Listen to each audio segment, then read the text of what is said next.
क्या होने वाला है अगले कुछ सालों में कि लोग यहाँ आकर इन्वेस्ट करें। टेक्निकली हमें प्रॉपर्टी वो लेनी चाहिए जहां हमारा पैसा दुगना हो तिगना हो। तो जहां 90% पब्लिक बाहर से आती है वहां एक आपको प्रॉपर्टी में अच्छा एप्रिसिएशन मिलेगा। लेकिन वो आज भी लोग तरस रहे हैं अपनी गाढ़ी कमाई लगा लगा के, और उनको वो पोजीशन नहीं मिला।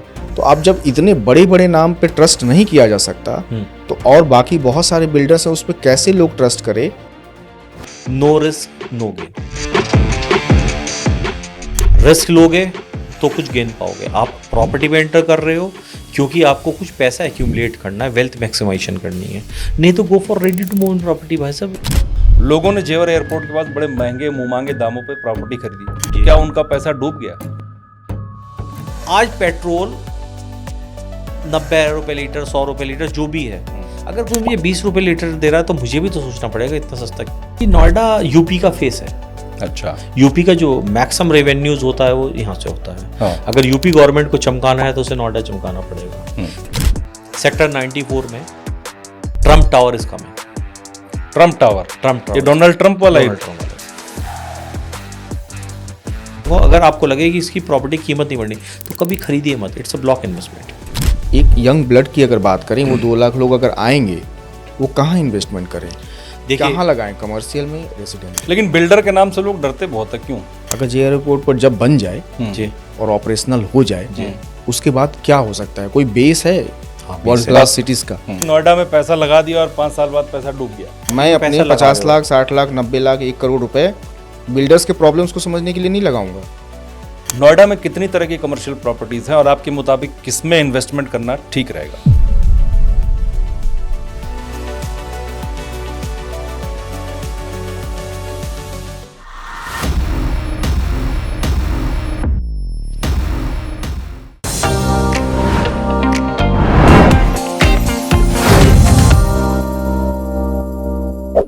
नमस्कार, बहुत स्वागत है आपका पॉडकास्ट वाला पर।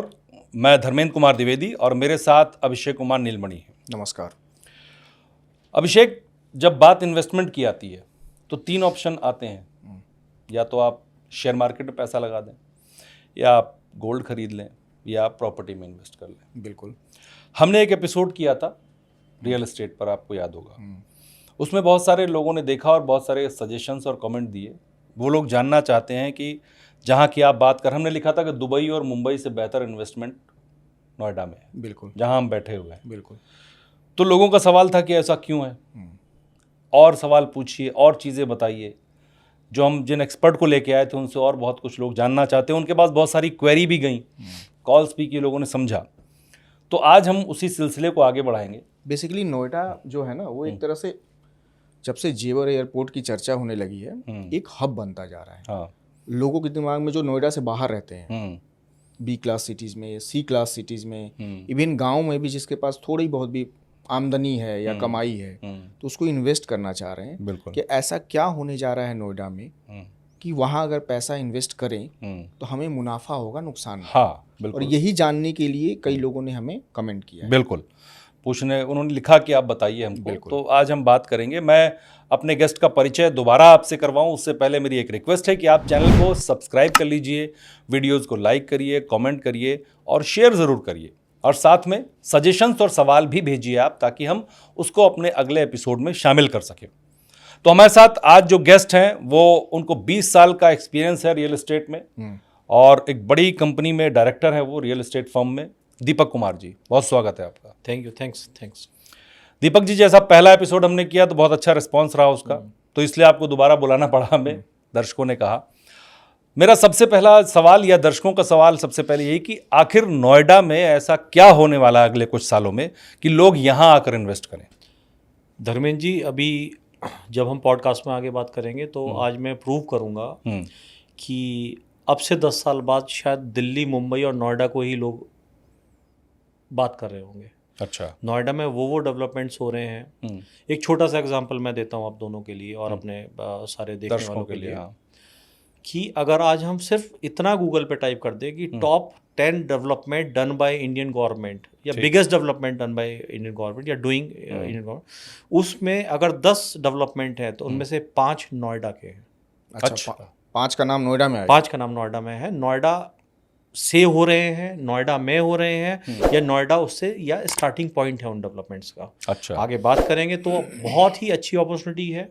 मैं तो ये कहूँगा कि जो भी हो क्लीन प्रॉपर्टी लें, थोड़ा 5 साल का विजन रखें और 100% paying capacity. Of course with bank हो, उसमें कोई दिक्कत नहीं है। दे एवरीवन शुड टारगेट नोएडा और गौतम बुद्ध नगर नाउ।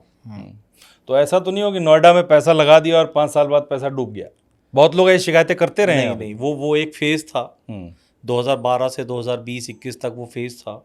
उसमें कुछ अथॉरिटी की भी कमियां रही हैं, कुछ बिल्डर्स की रही हैं, कुछ गवर्नमेंट इनिशिएटिव्स की भी रही हैं, बैंकिंग की भी रही हैं। तो वो सब अब रिजॉल्व हो गया है। एक नई कमेटी बनी थी, उसने सबका वे आउट मिल गया है। और दूसरी चीज़ मैं आपसे फिर बात कर रहा हूँ कि आप किसी भी अपने बायर से या कस्टमर से बात कीजिएगा जिन्होंने 2012, 13, 14 में लिया था, और वो यस इमोशनली परेशान थे, फाइनेंशियली परेशान थे, बट आज आप अगर उनकी कैलकुलेट करेंगे दे ऑल आर हैप्पी।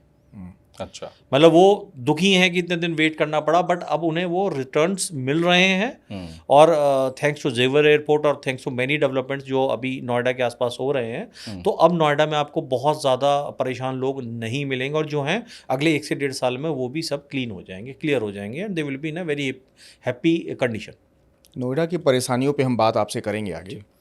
मुझे एक चीज़ बताइए कि नोएडा की जो तस्वीर है या पिक्चर है, जैसा आप कह रहे हैं कि बहुत बदलने वाली है, बहुत ज़्यादा ग्रोथ होने वाला है, तो एक शब्द मैंने सुना है अभी तक, DFC। जी, क्या है और क्या इसका रोल है इस तस्वीर को बदलने में? अभिषेक जी, बेसिकली इंडिया ने या इंडियन गवर्नमेंट ने 2 इनिशिएटिव लिए हैं, बहुत बड़े इनिशिएटिव लिए हैं। एक, इंडियन गवर्नमेंट चाइना की टक्कर में मैन्युफैक्चरिंग हब बनाना चाहता है नोएडा में, इंडिया में।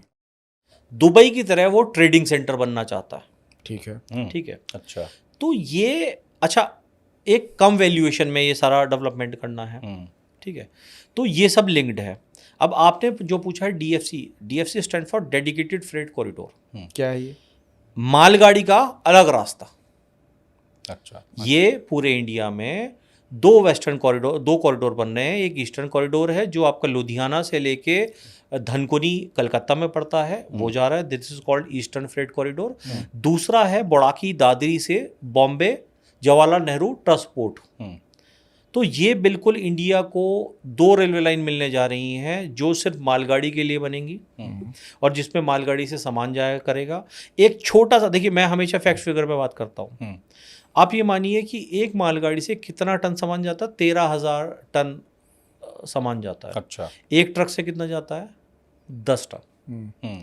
दैट मीन्स एक मालगाड़ी में, एक फ्रेट कॉरिडोर में या एक ट्रेन में लगभग 1300 ट्रक का सामान जाएगा। ठीक है। 391 ट्रेन विल बी फंक्शनल। अच्छा। दैट मीन्स 5,08,000 ट्रक जो डेली काम करते थे वो ये फ्रेट कॉरिडोर काम करेगा। और इसका ये भी नहीं है कि ट्रक वाले बेरोजगार हो जाएंगे। ठीक है।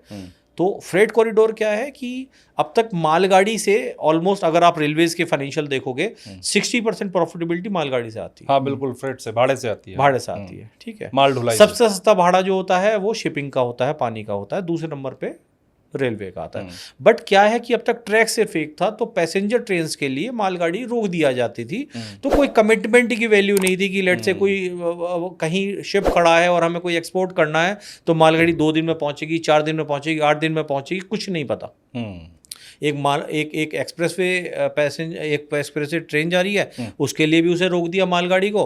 पैसेंजर जा रही है, उसे भी रोक दिया। तो लीस्ट प्रायोरिटी होती थी, लीस्ट प्रायोरिटी थी मालगाड़ी। तो इन्होंने, इंडियन गवर्नमेंट का सबसे बड़ा इनिशिएटिव है, इसे डेडिकेटेड फ्रेट कॉरिडोर कहते हैं। 2 कॉरिडोर है, जैसे ईस्टर्न कॉरिडोर है जो लुधियाना से धनकुनी कलकत्ता जा रहा है। दूसरा आपका बोड़ाकी जो नोएडा का पार्ट है, गौतम बुद्ध नगर का है, यहाँ से बॉम्बे जा रहा है।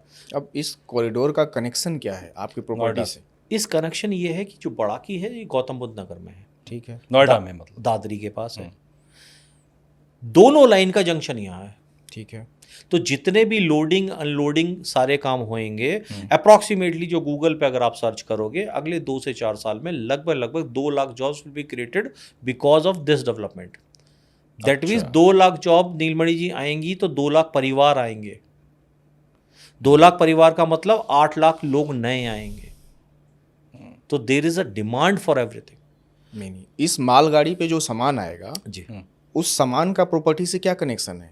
नहीं, ये अपने साथ एम्प्लॉयमेंट लेके आ रही है। कैसे, मैं वही जानना चाह रहा हूँ। ये जो सामान इंपोर्ट एक्सपोर्ट सब हो रहा है, तो इसमें सारे कंटेनर्स, मल्टी मॉडल हब, जो मैं आपसे 10 डेवलपमेंट की बात कर रहा हूँ ना, इसमें मल्टी मॉडल लॉजिस्टिक हब भी है, जो कापा 2 में जो बिल्कुल बोड़ाकी के पास आ रहा है, इंडिया का top most multi modal hub है, क्योंकि जेवर पीछे से आ रहा है, ईस्टर्न वेस्टर्न फ्रेट कॉरिडोर यहाँ है, तो यहाँ इतना मूवमेंट होगा इंपोर्ट एक्सपोर्ट चीज़ों का, लॉजिस्टिक हब का, तो न्यू जॉब्स आर क्रिएटेड। जो न्यू जॉब्स होंगे उसकी वजह से लोग आएंगे। अभी मैं आपको एक और छोटा सा एग्जांपल बताता हूँ कि नोएडा में 2 बेडरूम का रेंटल लगभग 30,000 रुपये है। अच्छा, ठीक है। ग्रेटर नोएडा में जो समझा जाता है कि रेंटल थोड़ा सस्ता होगा, वहाँ भी 2-3 सोसाइटी हैं, वहाँ भी 2 बेडरूम का रेंटल 25,000 रुपये है आराम से, वो तो मुझे भी पता है। वो क्यों है? वो इसी की वजह से। मतलब आप ये कहना चाहते हैं कि जो एम्प्लॉयमेंट जनरेट होगा उससे लोग जहाँ आएंगे, नया ब्लड आएगा, जहाँ एम्प्लॉयमेंट आएगा, नया ब्लड आएगा, पहले किराए पे रहेगा, फिर अपना 2 बेडरूम फ्लैट लेगा, फिर 3 बेडरूम फ्लैट लेगा, फिर वो मेरी और आपकी उम्र में पहुंचेगा, उसे लगेगा यार प्राइवेट जॉब कब तक करूंगा, तो वो कमर्शियल इन्वेस्टमेंट्स करेगा, फाइनेंशियली अच्छा होगा तो अच्छे मॉल्स बनेंगे, अच्छे स्कूल्स बनेंगे, अच्छे हॉस्पिटल्स बनेंगे। तो ये एक पूरा डेवलपमेंट है। ये स्टार्ट होता है गवर्नमेंट पॉलिसी से और एंड होता है हमारे कमर्शियल एक्टिविटी और लग्जरी फ्लैट्स पे। अभी वो मैं आपको मैप के थ्रू और एक फ्लो चार्ट के थ्रू बताऊंगा वो। तो मतलब ये प्रॉपर्टी में डिमांड बढ़ेगी, आने वाली डिमांड बढ़ेगी। आप ये मानिए कि आज नोएडा और गुड़गांव में ही क्यों इतनी डिमांड है? भाई गाजियाबाद है, फरीदाबाद है, सोनीपत है, ये भी तो एनसीआर का पार्ट है, क्योंकि यहाँ 90% लोग लोकल हैं, सिर्फ 10% ही बाहर से आते हैं। 10% जो बाहर से आते हैं उन्हें ही अपने लिए घर चाहिए, क्योंकि ऑलरेडी 90% पे तो अपना घर है, तो ट्रांजेक्शन्स ही उतने होते हैं। अब वाइल टॉकिंग अबाउट नोएडा या गौतम बुद्ध नगर और गुड़गांव, 90% जो पीपल हैं वो बाहर के हैं। अब मैं बाहर से हूँ, आप भी बाहर से, आप भी बाहर से, तो हमें कम से कम पहले अपना घर तो चाहिए। पहले किराए पे लेंगे, फिर अपना लेंगे, फिर बड़ा लेंगे, फिर कमर्शियल इन्वेस्टमेंट्स करेंगे। ठीक है। तो जहाँ 90% पब्लिक बाहर से आती है, वहाँ एक आपको प्रॉपर्टी में अच्छा एप्रिसिएशन मिलेगा। एक और प्रोजेक्ट है जिसके बारे में बहुत अखबारों में आजकल मैं पढ़ रहा हूँ और बहुत दिल्ली मुंबई इंडस्ट्रियल कॉरिडोर जी, इसके बारे में भी कहा जा रहा है कि ये जब फंक्शनल होगा पूरी तरह नोएडा पर बहुत इम्पैक्ट डालेगा। ठीक है, लेकिन ये शुरू नोएडा से हो रहा है ना, ऐसा कहा जाता है। जी जी। तो नोएडा से क्यों शुरू हो रहा है और क्या इम्पैक्ट डालेगा ये इंडस्ट्री पर? मैं अगेन फिर फैक्ट्स एंड फिगर्स पे चलता हूँ। आप ये मानिए कि जेवर एयरपोर्ट बनाने में और कंप्लीट करने में कितना पैसा लगेगा? वो लगेगा लगभग 29,000 करोड़ रुपए लगेगा। 29,000 करोड़ रुपए लगेगा। ठीक है। फिर रेलवे लाइन बनाने में, लैंड एक्विजिशन करने में, कंप्लीट करने में कितना लगेगा? 1.25 lakh crore. Freight corridor banana, that means 4 गुना ज़्यादा पैसा लगेगा। इस फ्रेट कॉरिडोर के 150 किलोमीटर की रेंज में ऊपर और नीचे सारा इंडस्ट्रियल डेवलपमेंट होना है यहाँ से बॉम्बे तक, तो उसके में लगेगा 7.5 लाख करोड़। 7.5 लाख करोड़। दैट मीन्स जेवर एयरपोर्ट, जिसकी वजह से नोएडा में इतनी धूम मची हुई है, वो तो सिर्फ 10% है। डीएफसी बहुत बड़ी चीज़ है, और डीएफसी के दोनों तरफ 150 किलोमीटर में जो इंडस्ट्रियल डेवलपमेंट बनना है, मैन्युफैक्चरिंग हब होना है, क्योंकि हमें क्या चाहिए? हमें कनेक्टिविटी चाहिए, हमें ट्रांसपोर्टेशन चाहिए, हमें लो कॉस्ट ट्रांसपोर्टेशन चाहिए। वो ऑलरेडी हमारा फ्रेट कॉरिडोर बन गया है। तो when you talk about Delhi Mumbai industrial freight corridor, it start from Bodaki और एंड करता है बॉम्बे में जवाहरलाल पोर्ट पे। तो इसमें आपका रोड भी है, इसमें फ्रेट कॉरिडोर इसका पार्ट हो गया है, और जो इंडस्ट्रियल डेवलपमेंट इसके दोनों तरफ हो रहा है वो भी पार्ट है। तो ये क्या काम चालू है इसका? ये काम चालू है। कब तक कंप्लीट होगा? इसमें आपने धुलेरा सुना होगा, Dholera is part of this. ये 6 स्टेट्स में से जा रहा है। आपका यूपी हो गया, हरियाणा हो गया, गुजरात हो गया, मध्य प्रदेश हो गया और महाराष्ट्र हो गया। अच्छा। तो इसमें अब इन्होंने क्या किया, अब ऐसा है कि अब जब शहर बसे, आप अगर अपना शहर में देखेंगे, मैं अपने शहर में देखता हूँ, सबसे पहले क्लॉक टावर बसता था, घंटाघर। कमर्शियल एक्टिविटी करने लोग आते थे, फिर वो कहते थे यार इसके आसपास ही, दुकान के आसपास ही घर ले लेते हैं। तो उस टाइम इंडस्ट्रियलाइजेशन उस लेवल पे नहीं होता था, उस टाइम कमर्शियल एक्टिविटी होती, तो वो उन्होंने घंटाघर के पास शॉप ली, वहीं मकान किराए पे ले लिया। अब क्या हो रहा है, इसी तरह जो लोग अब इन्वेस्टमेंट जोन जो मैं कह रहा हूँ, ये लगभग 23-24 इन्वेस्टमेंट जोन बनने हैं, जिसमें पहला DNGIR, Delhi Noida Ghaziabad investment region, जिसे हम न्यू नोएडा कहते हैं। अच्छा। न्यू नोएडा और दिल्ली नोएडा गाजियाबाद इन्वेस्टमेंट रीजन, ठीक है। इस तरह के 24 इन्वेस्टमेंट रीजन बनने हैं DFC में। अच्छा। 24 में से 6-7 अब बन रहे हैं, जिसमें धुलेरा है, ये है और 3-4 और हैं। तो यहीं इन्होंने सारी यूनिट्स लगा दी हैं, क्योंकि लैंड सस्ती थी, डेवलपमेंट हुआ वहाँ। गवर्नमेंट पॉलिसीज़ की वजह से जब इंडस्ट्रीज हुई तो भाई ऑक्यूपेशंस आए, ऑक्यूपेशन आए तो उन्हें रोजगार भी मिल गया, लैंड कॉस्ट भी बढ़ गई, सरकार को लैंड भी सस्ते में मिल गई, तो एक बड़ी बेहतर कनेक्टिविटी बन गई है। तो आप ये मानो कि जितना भी इंडस्ट्रियलाइजेशन जोन अब बनेगा अगले 10, 15, 20 सालों में, वो नोएडा से स्टार्ट हो गए बॉम्बे तक, जो ये डीएफसी है इसके दोनों तरफ बन रहा है, और उसे हम दिल्ली मुंबई इंडस्ट्रियल कॉरिडोर कह रहे हैं, जिसकी बात मैं कर रहा था। जिसकी बात आप तो आप ये कहना चाहते हैं, जो चाइना की बात आप कर रहे थे कि चाइना से बेटर चीज़ें यहाँ पर बनानी है। चाइना देखिए हमसे अभी बहुत आगे है, बट एक लैंग्वेज की प्रॉब्लम है चाइना की, और दूसरा एक पॉलिटिकल इश्यूज भी रहते हैं। इंडिया इज़ वेरी आज की डेट में स्टेबल है, और लैंग्वेज की प्रॉब्लम नहीं। और कहीं ना कहीं हम लोग क्योंकि यंगेस्ट कंट्री हैं, पॉपुलेशन बहुत यंग है, तो हम कंपैरेटिवली थोड़ा लेबर भी हमारा थोड़ा सा सस्ता है, तो हर कंट्री आए कर रहा है हमें। DMIC का क्या है कि अगले 5 साल में फंक्शनल होने के बाद दुगना एम्प्लॉयमेंट, तिगना इंडस्ट्रियल आउटपुट और चौगना एक्सपोर्ट आउटपुट, मतलब ये विजन है। जो तीसरे नंबर की इकॉनमी पर आने की बात हो रही है, शायद ये उसका पार्ट है, क्योंकि पहले ट्रांसपोर्टेशन बहुत बड़ी प्रॉब्लम थी। ट्रांसपोर्टेशन इतनी बड़ी प्रॉब्लम थी धर्मेंद्र जी कि यहाँ से बॉम्बे कोई सामान पहुँचाना है, ट्रक से पहुँचाना है तो 3 दिन में पहुँचेगा, 5 दिन में पहुँचेगा, यू नेवर नो। रोड की कंडीशन अच्छी नहीं थी, भाड़ा ज़्यादा लगता था। आज ये आप DFC जो देख रहे हो, ये इलेक्ट्रिकल है, ये आपको 12 से 24 घंटे में वो सारा सामान यहाँ पहुँचा देती है। ये जैपनीज गवर्नमेंट से कोलैबोरेशन में हो रहा है, वहाँ से पैसे इनका है। ये प्रोजेक्ट बहुत पुराना है, 2006 का। अच्छा। बट हाँ 2006 में, बट पॉलिटिकली मैं ज़्यादा नहीं बोलूँगा, शायद विलिंगनेस नहीं रही होगी या लैंड एक्विजिशन में कोई दिक्कत रही होगी। फंक्शनल अब होने की कगार पे है। मैं मैप पे बताऊंगा अभी कि कहाँ कहाँ ये डेवलपमेंट है। अकॉर्डिंगली हमारे जो सुनने वाले हैं प्रॉपर्टी प्लान कर सकते हैं।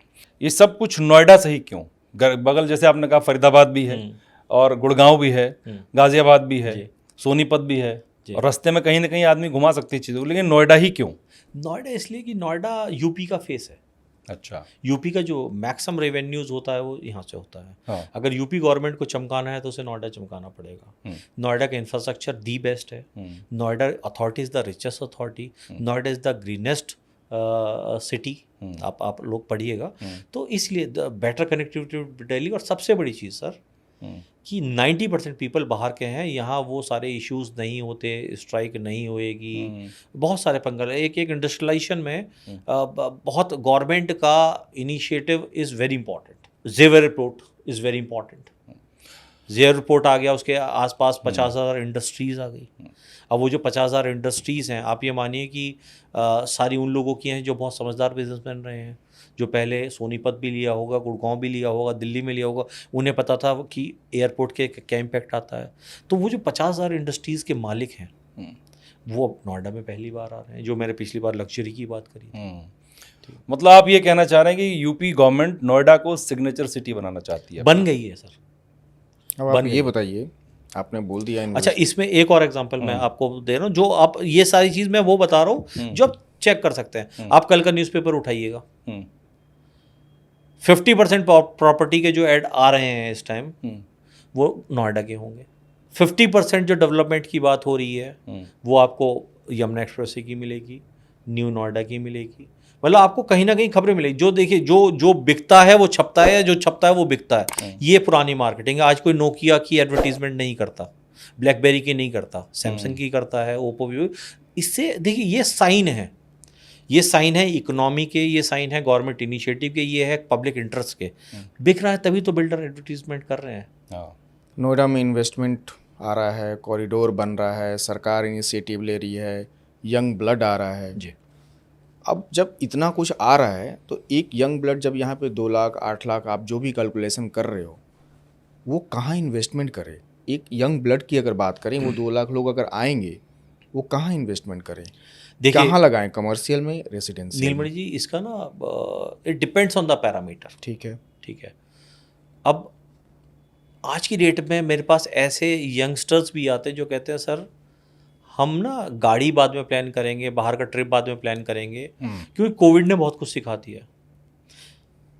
अब रोज ले ऑफ हो रहे हैं, कभी इस आईटी कंपनी में, कभी इस आईटी कंपनी में। यहीं से दो तरह के रिएक्शंस आते हैं। जब एड्रेनलिन बढ़ता है, दो तरह के रिएक्शन है। एक होता है कि मैं डर जाऊं और रुक जाऊं, एक होता है कि मैं एग्रेसिवली कुछ ऐसा कर लूं कि मैं आगे भविष्य में मेरे साथ हो सकता है, तो वो पैरेलली कर लूं। अगर कोई चाहे, बेसिकली होना तो ये चाहिए, पहले अपना रेजिडेंशियल लो, क्योंकि भाई सारे बच्चे बी टाउन से आ रहे हैं, वापस तो नहीं जाएंगे, क्योंकि ये पैकेजेस और ये सुविधा तो वहाँ तो नहीं मिलेंगी। तो रहने के लिए तो एक घर चाहिए, क्योंकि वी ऑल आर इमोशनल, रोटी कपड़ा और मकान, अपना घर तो चाहिए। बट अगर कुछ लोग ऐसा भी प्लान कर लेते, क्योंकि रेंटल क्या है, रेंटल इज हार्डली 2%।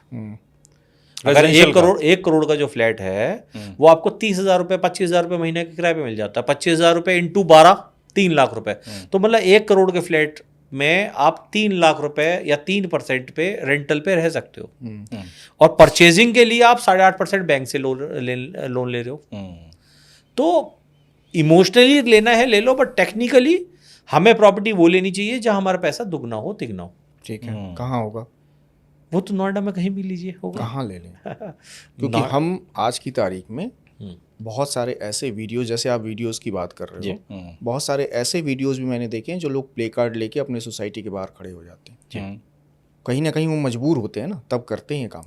इसमें नीलमणि 2 चीज़ें हैं, एक तो प्रॉपर्टी है और बच्चों की शादी और उनका करियर। ये 3 चीज़ ऐसी हैं जिसमें इमोशनली और फाइनेंशियली आदमी बहुत ज़्यादा इन्वॉल्व रहता है, तो हमेशा सेटिस्फैक्शन उतना नहीं आता। ठीक है, मतलब मैं तो नोएडा के बेस्ट डेवलपर्स में डालता हूँ, उनकी प्रॉपर्टी बढ़ रही है, रेट दुगना हो गया, still they are not happy. Still मतलब कई जगह आई एम नॉट हैप्पी, ठीक है, बट दे आर एरियाज।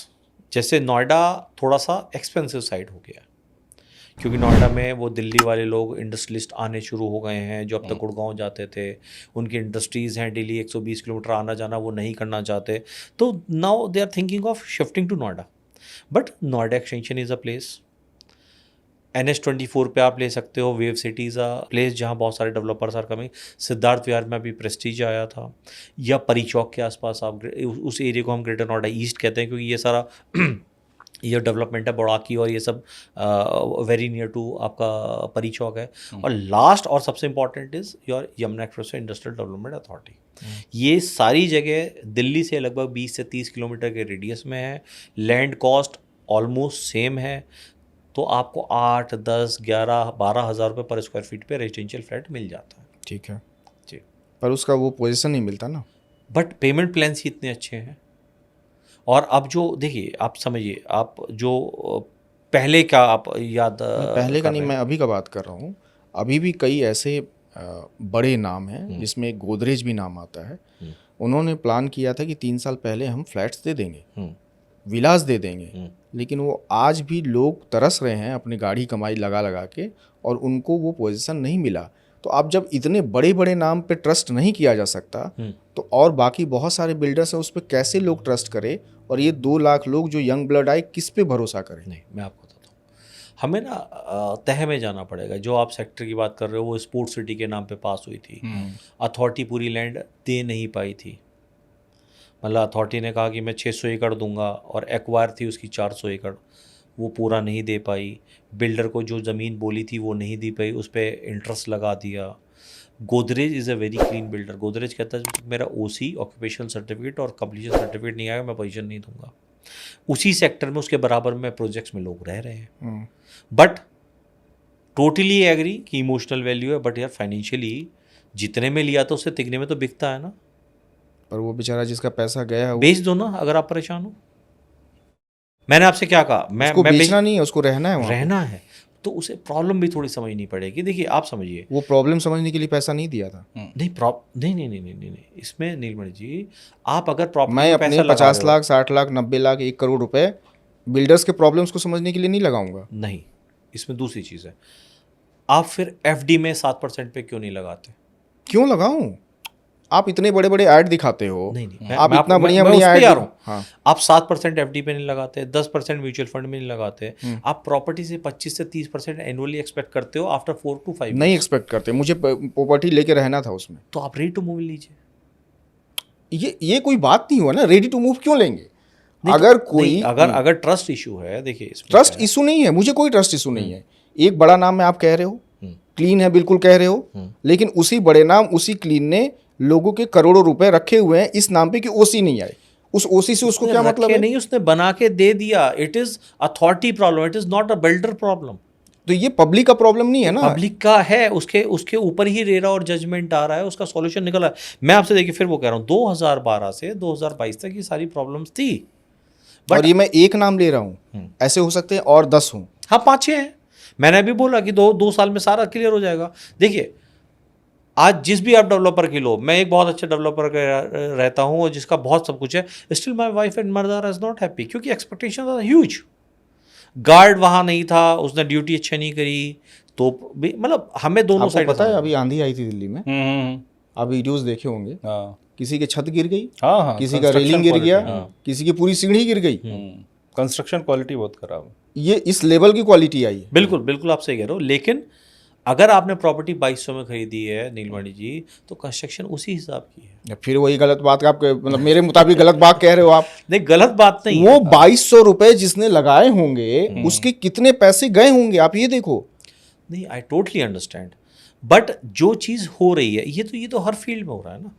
आप सिर्फ रियल एस्टेट में नहीं कह सकते, ये तो हर फील्ड में है। आप अच्छी से अच्छी गाड़ी लेते हो, वो खराब हो जाती है। बैड एक्सपीरियंसेस तो होते हैं, बट एक दो, अच्छा आपने 1-2 एक्सपीरियंस लिए, 5 एक्सपीरियंस लिए, डन। इसके अलावा मैं आपको एक्सपीरियंस बताता हूँ। मैं वही जानना चाह रहा हूँ। I will give you numbers of my clients जो कहते थे कि सर आपकी एड्रेस में मैंने प्रॉपर्टी ले ली और आज मैं 3 करोड़ की वर्थ हो गया। आज आपको बुलाने का मकसद सिर्फ यही है कि आज मैं यही जानना चाह रहा हूँ कि एक इंसान मेरे जैसा जो थोड़ा बहुत पैसा कमा के लगाना चाहता है, वो कहाँ पैसा लगाए ताकि वो सेफ रहे और रिटर्न उसको मिल जाए। देखिए अगर आप सेफ रहना चाहते हैं, फाइनेंशियल टर्म्स में बोल रहा हूँ, no risk no gain. Risk लोगे तो कुछ गेन पाओगे। आप प्रॉपर्टी में एंटर कर रहे हो क्योंकि आपको कुछ पैसा एक्यूमुलेट करना है, वेल्थ मैक्सिमाइजेशन करनी है। नहीं तो go for ready to move in property. भाई साहब इस टाइम तो सारी प्रॉपर्टी रेडी टू मूव है, जो अच्छी लगे ले लो। फिर क्वेश्चन क्या आता है कि सर बाइंग कॉस्ट इज़ 9%। जो मैं पैसा लगा रहा हूँ वो म्यूचुअल फंड में था 10%, वो भी ड्रॉ कर रहा हूँ, बैंक से 8.5% पे ले रहा हूँ, और मुझे सेव क्या हो रहा है? सेव हो रहा है 3% रेंटल का। तो 90% जो पीपल हैं, जो नीलमणि जो कहते हैं मैं आज प्रॉपर्टी लेके फंस गया, परेशान हूँ, वो वही है कि हमारा डे 1 में पैरामीटर वर नॉट क्लियर। इसीलिए मैं कहता हूँ कि आप हमसे मिलें और क्लियर बताएं। नहीं, आपने बहुत अच्छा एक उदाहरण दिया ना कि 2 लाख यंग ब्लड आ रहा है। तो मैं चाह रहा हूँ कि यंग ब्लड अगर हमारा देखे सो तो उसको ये समझ में आए कि अब आप ये कहाँ देखिए क्या करना चाहिए। 2 लाख जो यंग ब्लड आ रहा है उनका पैकेज 15-20 लाख रुपए से ज़्यादा नहीं होगा। बिल्कुल ठीक है, इसीलिए मैं डेट में 1-1.25 लाख रुपए उनके हाथ में आएगा जी। तो वो 1 करोड़ की प्रॉपर्टी नहीं खरीद सकते, 70 लाख डाउन पेमेंट नहीं कर सकते। 70 लाख का मतलब 50-60 हज़ार रुपए वो किस्त नहीं दे सकते। तो उनके लिए तो चाहे या ना चाहे upcoming is the only option. Okay भाई 1 करोड़ का कोई लेंगे, अपकमिंग आप सजेस्ट कर सकते हैं? बहुत सारे हैं, यमुना एक्सप्रेस पे बहुत सारे। अब हो क्या गया नीलमणि जी, जिन प्रोजेक्ट्स की आप बात कर रहे हो उस टाइम अथॉरिटी क्या करती थी, नोएडा में बहुत सारे बिल्डर्स वर नॉट कमिंग। तो नोएडा अथॉरिटी ने कहा कि यार आप ना मुझे 10% या 20% पैसा दे दो, अगला पैसा 7 साल की किश्तों में दे दो। अच्छा, तो उसमें क्या हुआ, कोई भी बिल्डर, अच्छा प्लीज मुझे अदरवाइज मिल लीजिए, कौन बिल्डर चाहता था मैं जेल में जाऊं? नहीं, कोई नहीं चाहता। ठीक है, बिल्डर का रेपुटेशन कोई नहीं, बिल्डर अपना सारा हार्ड एंड मनी लगाता था। बिल्कुल लगाता है। बट वो कंडीशंस ऐसी हुई, जैसे 2016 में आपका एनजीटी का इशू हुआ, नोटबंदी हो गई, तो बिल्डर जो सोच के कैलकुलेशन चला था कि मैं इतने फ्लैट बेच दूंगा, इतना विला बेच दूंगा, इतना प्लॉट बेच दूंगा, इतने मेरे रिसीवेबल आएंगे या अथॉरिटी को दे दूंगा, वो नहीं हुआ। अब किसी ने पीआईएल डाल के अथॉरिटी से पूछा कि किस किस बिल्डर का पेमेंट नहीं आया, तो अथॉरिटी को देना पड़ा। वो उसने न्यूज़पेपर में आ गया, न्यूज़पेपर में आ गया तो बैंक ने भी लोन देना बंद कर दिया। तो ऐसा नहीं है बिल्डर विलिंगली ये कर रहा था, गलत है, इसके सॉल्यूशंस आ गए हैं। बट फिर भी मैं आपके माध्यम से कहना चाहूंगा कि 2012, 13, 14 में जिसने भी पैसे लगाए थे, it was a tough time for everyone, for us as well. But अब हमारा टाइम आ गया है कि हम उन दुख दर्द को भूल जाएं और अपना हमारा पैसा अच्छा खासा बन रहा है। तो मतलब आप ये कह रहे हैं कि आने वाले 2 साल में सब कुछ क्लियर हो जाएगा? हो गया है, 90% हो गया, अगले 2 साल में सब कुछ हो जाएगा। जितने लोगों का फंसा हुआ है, चाहे जहां भी फंसा, सब। अच्छा, आप ये मानिए लैंड कॉस्ट ही इतनी ज़्यादा हो गई है। मेरे एक जानने वाले बिल्डर हैं, उन्होंने 2015 में 10,000 रुपये मीटर पे लैंड खरीदी थी, और वो भी पेमेंट धीरे धीरे किया, काफ़ी नहीं किया। आज वही लैंड 1.5 लाख रुपये मीटर है। 10,000 रुपये 1.5 लाख जी। तो अब जो नया बिल्डर आ रहा है, एक तो उसे 1.5 लाख रुपये का टाइम मिलेगा, 90 दिन नहीं देना है उसे। पहले तो 8-9 साल में दे रहा था ना, अब उसे अभी देना है। तो अब कोई बिल्डर ऐसा नहीं है कि 100% पेइंग कैप से। इसीलिए आप देख रहे होगे कि बहुत सारे डेवलपर M3M, एक्सपीरियन, और आपका L&T भी सुनाई जा रहा है, गोदरेज आ गया है, आपका प्रेस्टीज आ गया है, शोभा इज कमिंग। तो ये सब फाइनेंशियली साउंड बिल्डर्स है, टेक्निकली साउंड। शोभा को आप जाके देखिए, गुड़गांव दुबई का one of the best brand में कंसिडर होता है। बिल्कुल। अभी शोभा ने प्रोजेक्ट लॉन्च किया है नोएडा, ग्रेटर नोएडा में, 3 घंटे में प्रोजेक्ट बिक गया है। 3 घंटे में 3 घंटे बिक गया था जी। तो ना हम नेगेटिव है, डार्क साइड है, उसे कभी डिनाई नहीं कर सकते। लोगों का पैसा फंसा है, मेरे फादर का भी पैसा फंसा हुआ था। मैं आपको बताता हूँ 2012 में मैंने 2 फ्लैट खरीदे थे और पापा का GPF का पैसा लगाया हुआ था। वो उस टाइम मुझे 4000 में मिले थे। हम बहुत परेशान हुए। आज मेरे फादर मेरे साथ नहीं है, बट आज वही रेट मुझे 12,000 रुपये मिल रहा है, कंप्लीट हो गया। तो जो दुख थे वो दुख है, इमोशनल रहेंगे कि वो मैंने 10 साल परेशान रहा, सोचता रहा, बट दुख को बहुत ज़्यादा कैरी ऑन करने से फ़ायदा नहीं है। फायदा नहीं होता, सही बात। मतलब end of the day benefit में है आदमी, ये क्या? बेनिफिट में फाइनेंशियल लॉस नहीं है, ब्लॉक नहीं है। And thanks to airport, thanks to Noida के ये जो नए नए डेवलपमेंट हो रहे हैं, थैंक्स टू DFC ये आपका dedicated freight corridor, thanks to Delhi Mumbai industrial corridor, इतने सारे डेवलपमेंट्स आ रहे हैं। आप ये मानो ना यार, टॉप के 10 डेवलपमेंट में से 5 डेवलपमेंट नोएडा के आसपास है और नोएडा में शुरू हो रहे हैं। लेकिन बिल्डर के नाम से लोग डरते बहुत है, क्यों? बिल्डर का नाम आते ही आदमी थोड़ा सा, जो मध्यम वर्ग का आदमी, सामान्य अच्छा घर का आदमी, वो बिल्डर का नाम सुनते डर जाता है बेचारा। देखिए, जो भी आप चीज़ ले रहे हो 50, 60, 70 लाख, 1 करोड़, 2 करोड़ की ले रहे हो, छोटा अमाउंट नहीं होता, हार्ड एंड मनी होती है। ठीक है, तो यही है, जितना अमाउंट बड़ा होता है उतना आदमी सोचता जाता है। अभी मैं किसी को, आप दोनों को बोलो 10-10 हज़ार के फ्लैट हैं, आप लोग सोचोगे, पूछोगे भी नहीं। जैसे ही मैं कहूँगा 1.5 करोड़ का फ्लैट है, 2 करोड़ का फ्लैट है, या 50 लाख का एक स्टूडियो अपार्टमेंट, तो आप सोचोगे, क्योंकि it's a big amount for anyone. तो बिल्डर तो वह एक साइड है, बट अमाउंट ज़्यादा बॉदर करता है। आप लोग खुद नोट कर लीजिएगा, आपको 5,000 का चेक बनाना होता, फट बना देते, 50 लाख का चेक बनाइए, आप ना 4 बार चेक करें। नहीं, बिल्डर भी तो कुछ करता होगा, तभी तो लोग डरते हैं। जो बदनाम बिल्डर ने किया, बदनाम नहीं, वो कोई 10 conditions में थी। से एक ने किसी ने कोई गलत किया होगा, तो बाकी 9 भी बदनाम होंगे। इंटेंशनली किसी ने नहीं किया। देखो, बिल्डर बनना सबसे प्रॉफिटेबिलिटी काम है। अच्छा, ठीक है, लोगों को अट्रैक्ट किया, बन गए। अब वो बन गए, लेकिन एक बार मैं बॉम्बे गया था, वहाँ के एक आधे डेवलपर से मेरी बात हुई थी, नोएडा एक्सचेंजर प्रोजेक्ट लेके आओ। तो उन्हें बोले, दीपक, जिस मार्जिन पे नोएडा एक्सटेंशन में लोग बेच रहे हैं ड्यू टू कंपटीशन, हल्का से भी मार्केट अप डाउन हुआ, they won't be able to sustain. और वही हुआ। ठीक है, तो जो अच्छे बिल्डर्स हैं वो मार्जिन भी ठीक ठाक लेके जाते हैं, क्योंकि उन्हें क्वालिटी डेवलपमेंट करना है, उन्हें पैसा अपना पूरा कैलकुलेशन करते हैं, वो अपना ब्रांड वैल्यू के लिए अच्छा पैसा लेते हैं। अब बात करते हैं, इन्वेस्टमेंट की बात कर रहे थे, कमर्शियल प्रॉपर्टीज़ की। नोएडा में कितनी तरह की कमर्शियल प्रॉपर्टीज़ हैं और आपके मुताबिक किसमें इन्वेस्टमेंट करना ठीक रहेगा? देखिए धर्मेश जी, कमर्शियल प्रॉपर्टी होती क्या है? कमर्शियल प्रॉपर्टी वो होती है जिसमें मैं बिल्कुल भी इमोशनल नहीं होता। अच्छा भाई, रेजिडेंशियल का मतलब मेरा दिल लग रहा है, मेरी मम्मी इस घर में रही है, इस एरिया में मैं रहता था, मेरी स्कूलिंग हुई है, तो while buying a property we are little bit emotional. But while talking about commercial, जो मुझे ज़्यादा रिटर्न देगा, जहाँ मेरा पैसा ज़्यादा। अच्छा, रिटर्न 2 फॉर्म के होते हैं, ये बड़ा मैं इंपॉर्टेंट बता रहा हूँ। लोग कई बार लालच में भी फंसते हैं। अच्छा, देखिए, return initially we should go for capital appreciation, कि जो मैं चीज़ ले रहा हूँ उसकी कीमत बढ़े। दूसरा, उसके बाद जब वो तैयार हो जाएगा तो रेंटल पे चले जाएंगे, रेंटल आने लगेगा। कई लोग क्या करते हैं, सिर्फ रेंटल के लिए, कि मेरा पैसा ले लो, मुझे कुछ अभी दे दो। वो नहीं होना चाहिए, क्योंकि वो अलग थ्योरी है। कमर्शियल का मतलब बहुत सारे टूल्स हैं, जैसे आपका दुकान हो गई, ग्राउंड फ्लोर की शॉप हो गई, आपका 2nd 3rd फ्लोर की शॉप हो गई, आपके इस टाइम ऑफिस स्पेसेस हो गए। जिस तरह ये डेवलपमेंट आ रहा है आगे, नोएडा में इस time office spaces under prized हैं, क्योंकि एक मिथ है, बहुत खाली है ऑफिस स्पेस हो गए। देन यू हैव मॉल्स, बहुत सारे मॉल्स आ रहे हैं, वहाँ बड़े बड़े ब्रांड्स आ रहे हैं, प्री लीज शॉप्स आ रही हैं, कि मुझे तो कुछ प्री लीज चाहिए जो चढ़ जाए कोई ना कोई। उसके बाद यू हैव फूड कोर्ट, भाई लोग आएंगे तो खाएंगे भी, स्कूल भी बच्चे जाएंगे, हॉस्पिटल भी है, ऐसे ही खाएंगे भी, जो पॉपुलेशन डायरेक्टली रिलेटेड है, तो फूड कोर्ट आप ले सकते हो। और लास्ट आपको studio is the option. Best क्या है? Best depends on the parameter of the customer. अब कोई है वो कहता है कि दीपक जी, मेरे पास मुझे कुछ करना है, मुझे इस एरिया की मुझे एप्रिसिएशन नहीं चाहिए। जैसा बीकानेर वाला आता है, वो कहते हैं भैया मुझे तो इस एरिया का फुटफॉल चाहिए, हाँ, तो वो दुकान लेगा ग्राउंड फ्लोर का। आप लोग हैं, जैसे आप लोगों को एंटरप्रेन्योर हैं, आपको एड चाहिए, गवर्नमेंट की एड, बैंक से एड चाहिए, और आपको अपना एक एड्रेस भी चाहिए, तो आपके लिए office space is very important, क्योंकि आपको एक कमर्शियल एड्रेस तो चाहिए। डिपेंड करता है नीड क्या है। ठीक है, मैं हूँ, मेरे लिए स्टूडियो बेटर, क्योंकि मैं ना जा सकता ना चढ़ा सकता। स्टूडियो अपार्टमेंट्स है, किसी अच्छे होटल से टाई अप हो जाएगा, एक रेंटल आने लगे। It depends on the parameter of the customer. ये जेवर एयरपोर्ट को लेके यहाँ जो बार बार आप भी जिक्र करें, बहुत ज़्यादा हाइप बनाई गई है। उस हाइप की वजह से कहा जा रहा है कि नोएडा जो है वर्ल्ड क्लास सिटीज़ बन जाएगा। नहीं है, हाइप जेवर की नहीं है। मैं तो आपको उसके बड़े 3 डेवलपमेंट बता दिए जो अभी पब्लिक को पता ही नहीं है। अगर जे एयरपोर्ट पर जब बन जाए जी, और ऑपरेशनल हो जाए, उसके बाद क्या हो सकता है? कोई बेस है हाँ, वर्ल्ड क्लास सिटीज़ का? वर्ल्ड क्लास सिटी है।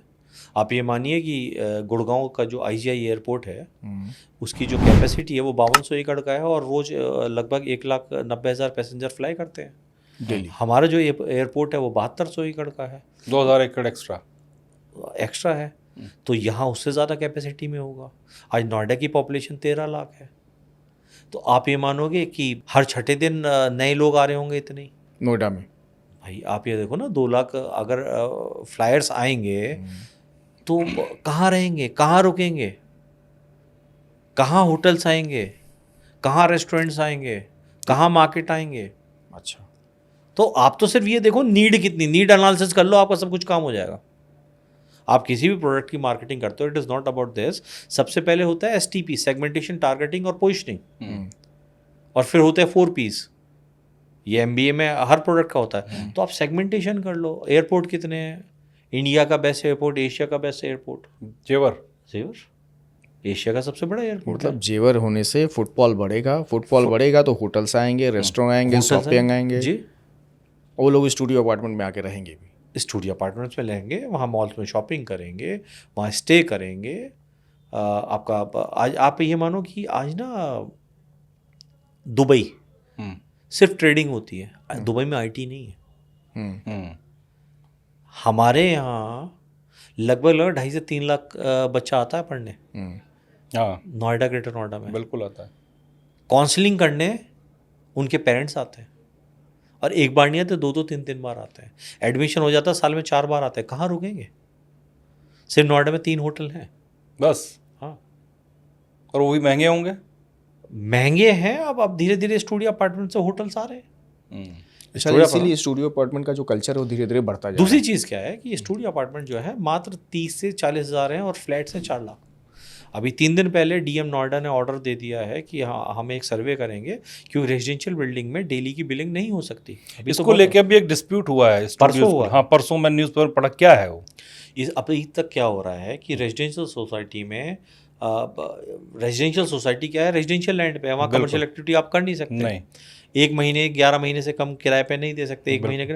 कुछ लोग क्या कर रहे हैं कि वो जो रेजिडेंशियल स्टूडियो है, रेजिडेंशियल फ्लैट है, वो डेली की बिलिंग कर रहे हैं, होटल की तरह यूज कर रहे हैं, BNB पर। हाँ, उसके लिए सोसाइटी के लिए एक थ्रेट है भाई। रोज नए लोग आ रहे हैं, कौन है, क्या बैकग्राउंड है, कौन चेक करेगा, बच्चे हैं, वाइफ हैं, गाड़ियां हैं, कौन आ रहा है। तो ये परसों उन्होंने कहा है कि इसे हम चेक करेंगे, और सिर्फ कमर्शियल प्रॉपर्टी में ही ये सब होना चाहिए। अच्छा, मतलब रेसिडेंशियल के अंडर अगर जो स्टूडियो बना रहा है उसको क्योंकि जनरली कमर्शियल का क्या हो रहा है, उसके सिक्योरिटी लेवल अलग होता है, मार्केट अलग होता है, उसकी एंट्री अलग रहती है, तो वो it is planned in that way कि उसमें थ्रेट नहीं होता। रेजिडेंशियल में तो टावर्स वही हैं, वहीं घूम रहे हैं, बाहर के लोग आ रहे हैं। अभी हम जेवर एयरपोर्ट की बात कर रहे थे जी, तो एक न्यूज़ और मैंने सुनी, पढ़ी, आपने पढ़ी होगी, आप तो इसी में है कि जेवर एयरपोर्ट के सर्टेन किलोमीटर्स के दायरे में कंस्ट्रक्शन बैन 10 किलोमीटर 10 किलोमीटर के दायरे में 20 किलोमीटर के लोगों ने जेवर एयरपोर्ट के पास बड़े महंगे मुंह दामों पे प्रॉपर्टी खरीदी। तो क्या उनका पैसा डूब गया? इसकी इनसाइड स्टोरी क्या है?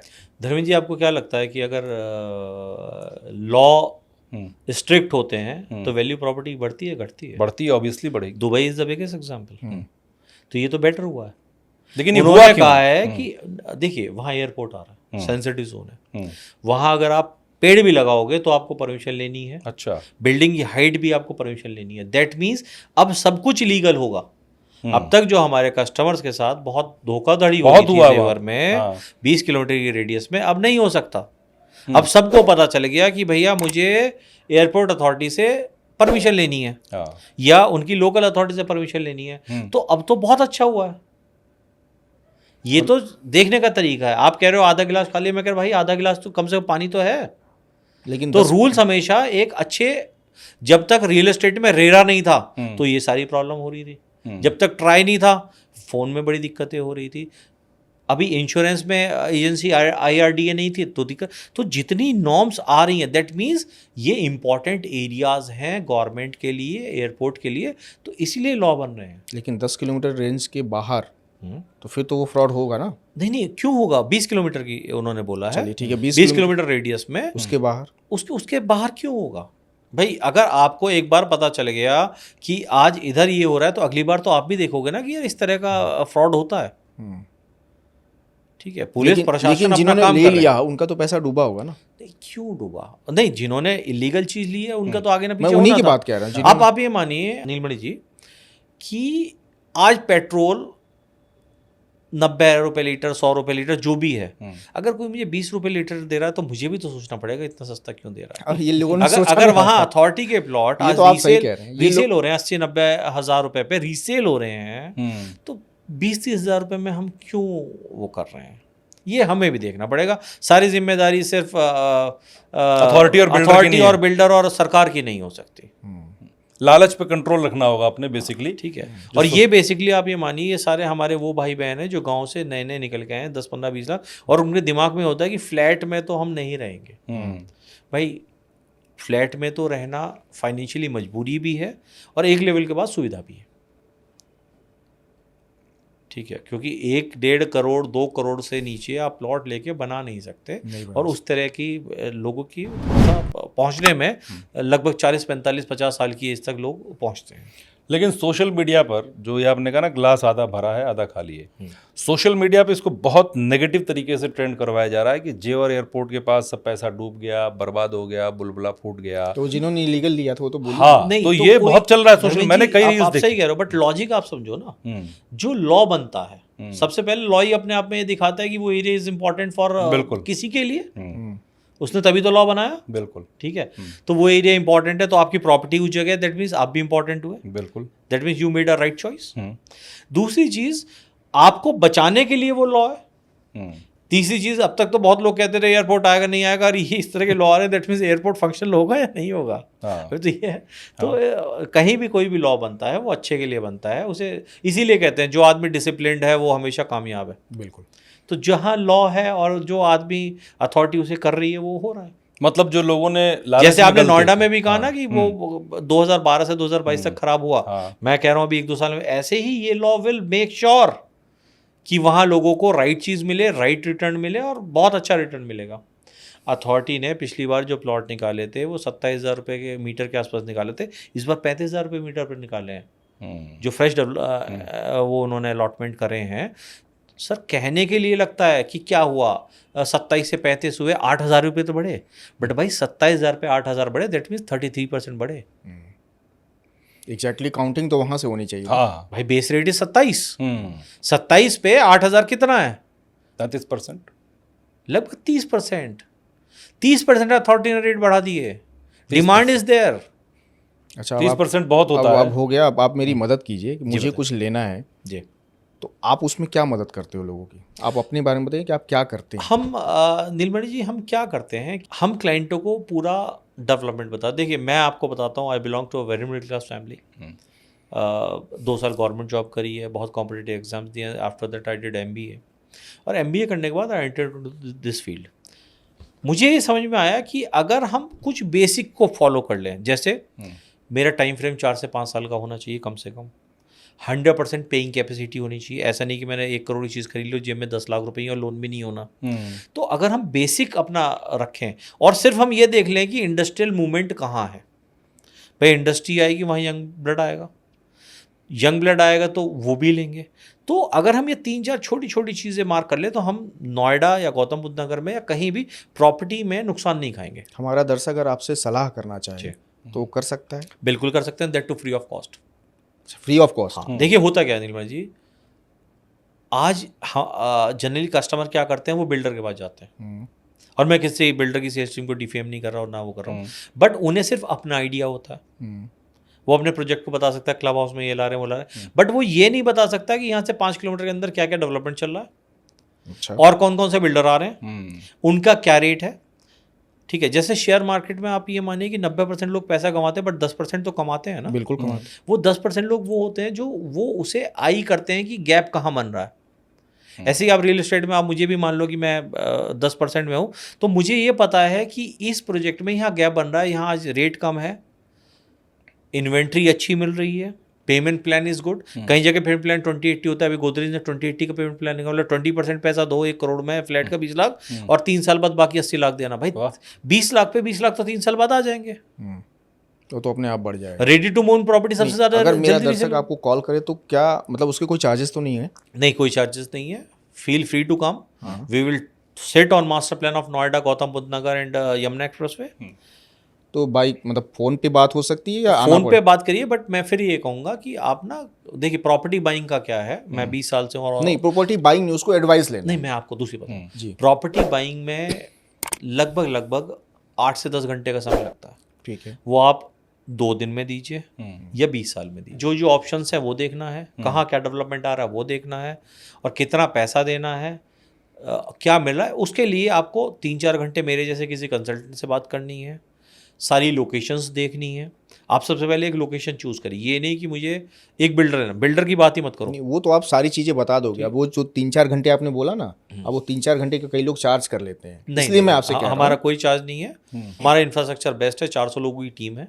अच्छा। And we have a huge office, we have all the master plans.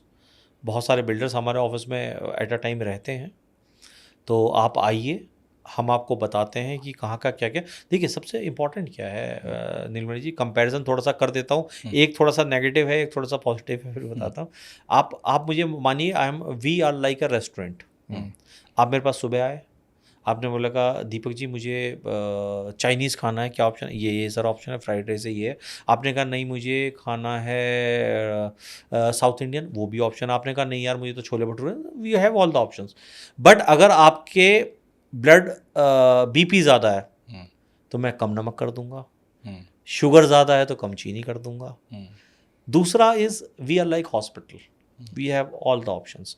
Blood test करवाना है वहाँ चले जाइए, हड्डी के डॉक्टर से मिलना है वहाँ चले जाइए, कोई और दिक्कत है तो यहाँ चले जाइए, we have all the options. ये तो बहुत अच्छी बात है कि अगर जिसके पास जेब में जितना पैसा है उस हिसाब से अगर वो प्लान कर रहा है। बात पैसे की नहीं, आप समझिए। कुछ लोग आते हैं कहते हैं जी मुझे अपने रहने के लिए घर चाहिए, बिल्कुल चाहिए भाई साहब, आप घर लीजिए। कहाँ कहाँ है ये ऑप्शंस है। बट हाँ, मेरा ये है कि अगर प्रॉपर्टी की कीमत नहीं बढ़ रही ना नीलमणि जी, ये आपके माध्यम से बताना चाहूँगा, अगर आपको लगे कि इसकी प्रॉपर्टी की कीमत नहीं बढ़नी तो कभी खरीदिए मत, इट्स अ ब्लॉक इन्वेस्टमेंट। फिर 3% रेंटल पे आप ले लो।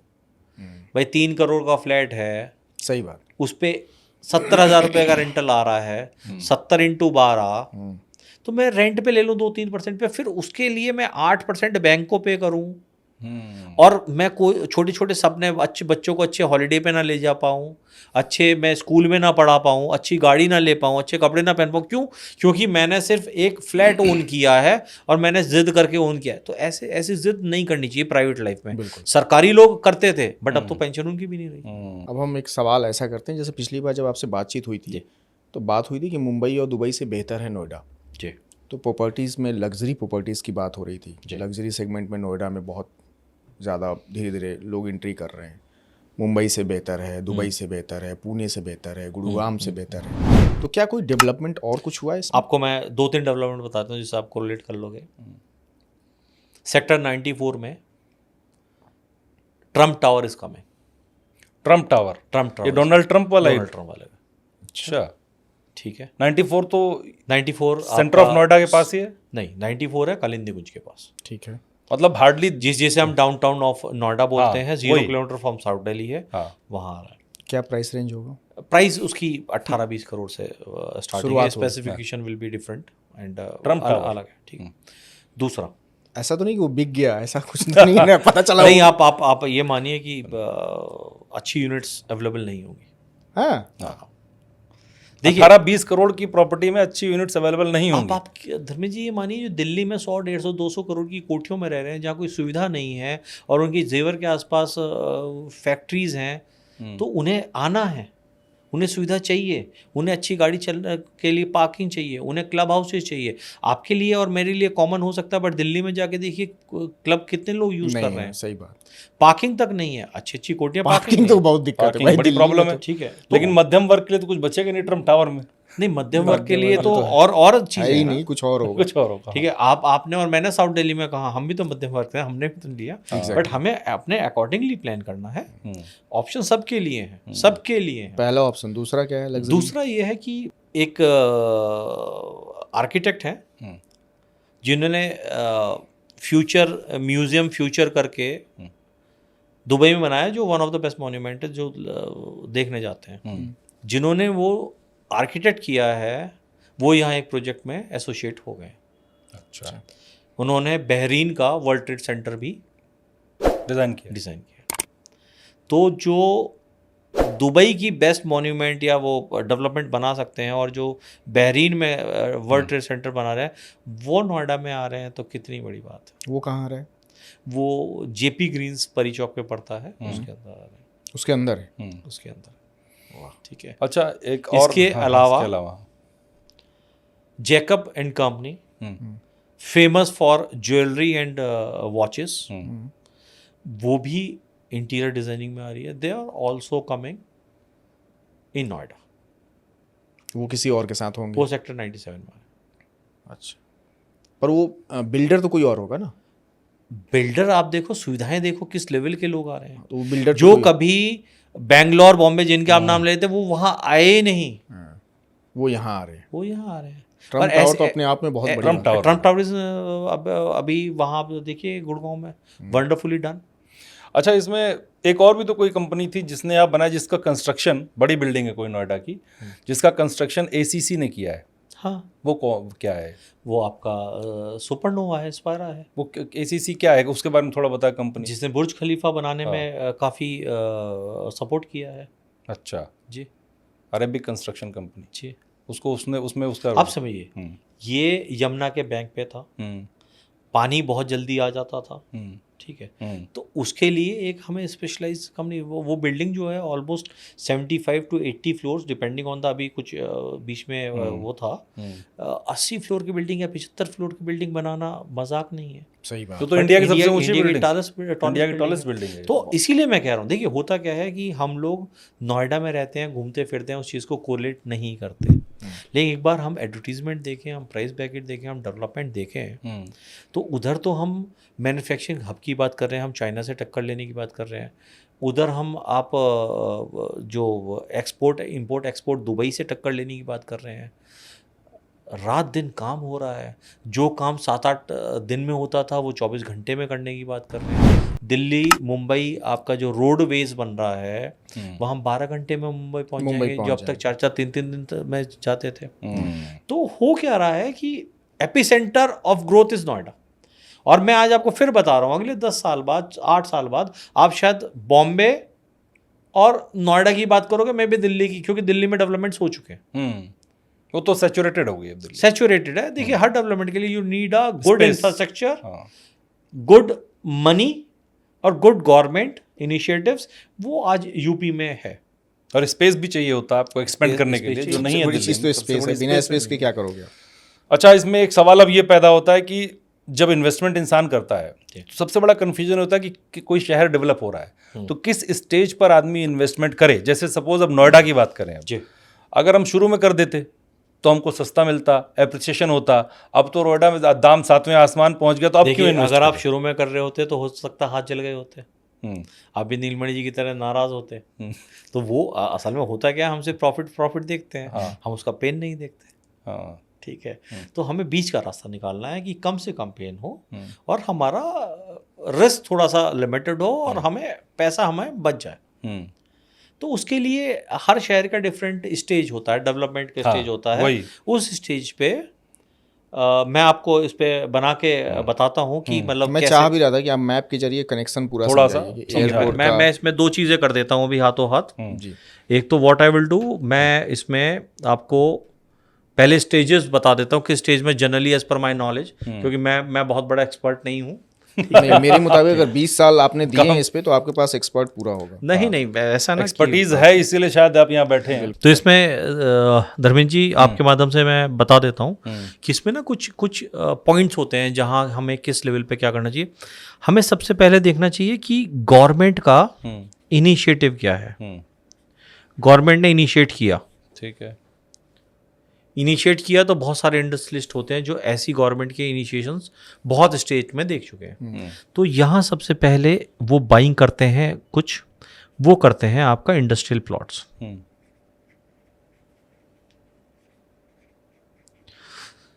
मुझे और आपको समझ में नहीं आएगा, ठीक है, ये हमें दिखता है 10 साल बाद 15 साल बाद कि अच्छा ऐसा भी बिका था। ओ, ठीक है।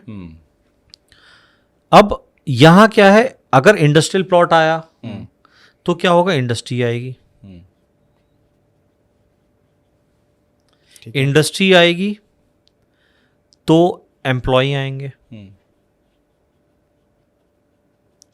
एम्प्लॉय आएंगे तो एम्प्लॉय की फैमिली आएगी।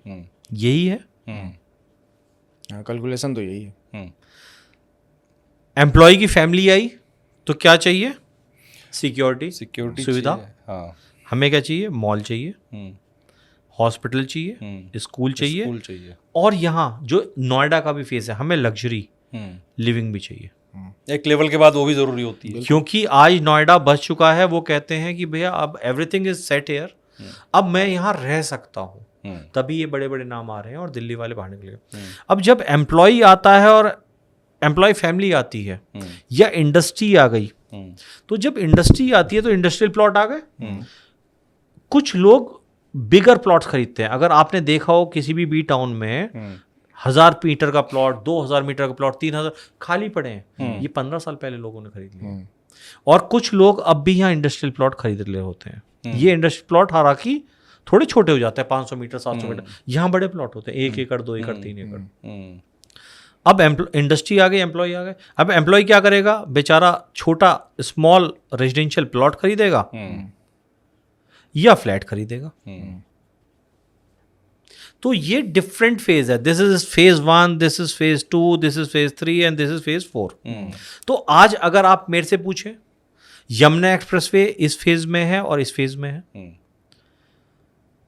नोएडा एक्सटेंशन लगभग इस फेज में है या परिचौक के फेज ये वाला एरिया, और नोएडा इस फेज में, चौथे फेज। अगर आज आपको कमर्शियल एक्टिविटी करनी है तो आपको क्या चाहिए, आपको चाहिए पॉपुलेशन बैक्ड बाय फाइनेंशियल कि वो ओके हो। ऐसा ना हो कि मैंने कहीं वहाँ दुकान खोल ली और वहाँ जो सैलरी सेगमेंट है वो 10, 12, 13 हज़ार रुपये वाली और मैं बेच रहा हूँ बहुत महंगी चीज़ें। तो ये अगर कमर्शियल एक्टिविटी करनी है तो दिस इज़ द प्लेस जहाँ कमर्शियल एक्टिविटी करनी है, क्योंकि ऑलमोस्ट सारा इंफ्रास्ट्रक्चर इज़ रेडी। लोग हैं, अब उनकी डिमांड है कि मैं कोई खरीदारी करूं, अच्छे स्कूल में जाऊं। आज नोएडा में कोई भी अच्छा ऐसा स्कूल नहीं जिसकी फीस 25,000 30,000 रुपये महीना से कम हो। मतलब एक लेवल के बाद लोगों को हालांकि इधर अगर आप देखते हैं जहाँ नोएडा एक्सटेंशन है और परिचौक के आसपास है, वहाँ स्कूल की फीस कम है। और अभी यमुना पे स्कूल्स आर नॉट देयर। अच्छा, हाँ, कुछ बन रहे हैं, कॉलेजेस हैं कुछ। स्कूल किसके लिए बनेंगे, बच्चों के लिए, जो फैमिलीज आएंगी। कॉलेज तो इसलिए कि कॉलेज को लैंड सस्ती मिल गई और उन्होंने आउटस्कर्ट में खोल दिया और अपनी बसेस लगा दी। स्कूल नहीं है अभी, बट स्कूल क्या है, बच्चे छोटे हैं, उन्हें उतना समझ नहीं होता, पेरेंट्स थोड़ा सा ज्यादा उनके लिए केयर करते हैं। तो ये है। तो ये इसका एक सिंपल सा है। आप ये देख लीजिए कि कहाँ क्या आपको सेटल होना है, क्या आपके गोल्स हैं, तो वो मैं और मेरी टीम आपको सपोर्ट कर देगी टू गाइड बेस्ट की आपको क्या लगे। अब मुझे इसमें एयरपोर्ट और आपने जो DMIC और जो फ्रेट कॉरिडोर है, जी, उसको समझाते हुए मुझे समझा सकते हैं कि लोग कहाँ कहाँ इन्वेस्टमेंट कर सकते। ऐसा है नीलमणि जी, सबसे इम्पोर्टेंट है इंफ्रास्ट्रक्चर। आप ये मानिए कि ये हमारा NH24 हो गया और ऐसे करके ये हम परिचौक आ जाता है। ये हमारा अक्षरधाम मंदिर हो गया, ये हमारा DND फ्लाईओवर हो गया, ये हमारा कालिंदी कुंज हो गया। यही हमारी 3 एंट्री दिल्ली से। इस साइड हमारी यमुना हो गई और ये हमारी हो गई हिंडन। ये हो गया हमारा नोएडा, नोएडा इज लिमिटेड। ये हो गया हमारा गाजियाबाद, गाजियाबाद में भी इंदिरापुरम।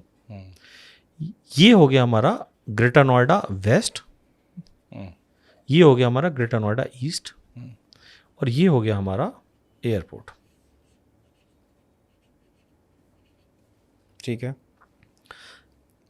गौतम बुद्ध नगर में 3 अथॉरिटी हैं, Noida authority, greater Noida authority और Yamuna expressway industrial development authority. तो इसे हम कहते हैं YEIDA। ये डा डन।